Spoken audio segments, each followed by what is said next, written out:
Well, if you guys remember not too long ago, actually it was quite a bit of time ago, there was a Samsung Galaxy phone, which I'm sure you all remember, the Samsung Galaxy Note 7 that Samsung released, and I was super excited about it. I could not wait to get my hands on it, just like how I couldn't wait to get my hands on the Note 5, especially with the Note 8 and Note 9. But it was weird because with the Note 7, it actually ended up having probably one of the weirdest effects on Samsung ever, and it's very, very interesting because a lot of people have moved on, including myself. This is not, Samsung's reputation anymore, but at that moment when this phone came out, this was pretty much like the biggest scandal of any phone manufacturer, and rightfully so. But it was very, very strange to me because most scandals that come out, I really don't hear anything about in the real world. We're kind of in like a tech bubble, so we're kind of like, if iPhone 13 mini isn't selling too well, nobody's really talking about it. If there's a bunch of screen issues for the iPhone, nobody's really talking about it. But with something like the Galaxy Note 7, because this thing was pretty much exploding and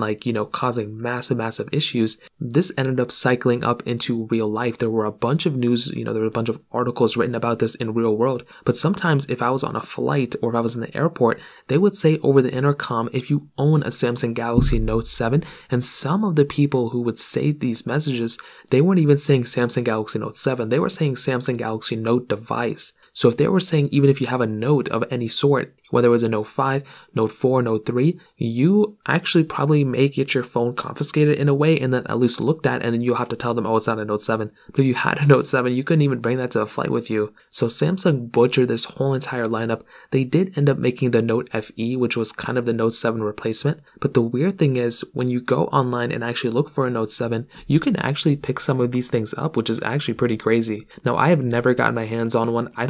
I think I may have seen like one in real life one time, but I never really got my hands on it. And honestly, it's actually pretty crazy because when I look on eBay, a lot of Note 7s are for sale, and sometimes people will have a Galaxy Note 5 or something and they'll put it as a Note 7, but there still are some Note 7s if you want to go and buy them. I would highly recommend not buying them at all. But when I look at this device, this was actually a decent looking phone. I mean, I liked having, the curved panel on the side. It's a pretty decent upgrade from the Note 5. You still had the home button and everything, but this was a stopgap year anyway. This wasn't like a big redesign or big refresh. It did bring some cool features here and there, but with the Samsung Galaxy Note 8, this was actually probably the bigger difference. I'm glad Samsung didn't butcher the Samsung Galaxy Note 8 lineup because that was a really good device, and they kind of had to go ahead and kind of, make up for lost time. And because they couldn't really sell the Galaxy Note 7, and because they couldn't really sell the Samsung Galaxy Note 7 anymore, they had to pretty much go ahead and make the Note 8 as good as possible.